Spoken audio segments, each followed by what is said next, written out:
ఒక స్వామీజీ దగ్గరికి అతను సాధువు అలా అలా నడుచుకుంటూ ఊరిలోకి వస్తాడు. ఊర్లోకి వచ్చి చెట్టు కింద ఆగి, అమ్మయ్య ఈ రాత్రి అయిపోతుంది, ఇక్కడ పడుకుందాం అనుకున్నప్పుడు ఒక యువకుడు పరిగెత్తుకొస్తాడు. వచ్చి అంటాడు, స్వామి మీరు వస్తారని నాకు తెలుసు అంటాడు. ఈ స్వామి ఆశ్చర్యపోతాడు. ఈ సాధువు, నేను ఇక్కడికి వస్తానని నాకే తెలియదు నాయన, నడుచుకుంటూ వచ్చాను, ఇక్కడికి వచ్చేసాను అన్నాడు.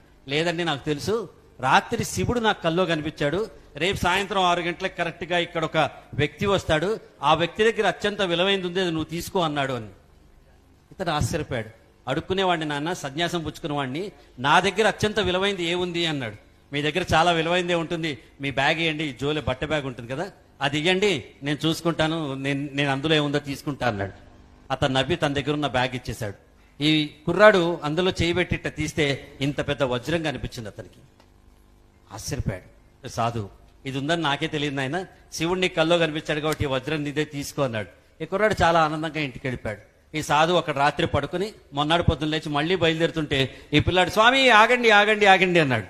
ఆగిపోయాడు. మళ్ళీ ఏంటి నాయన అన్నాడు.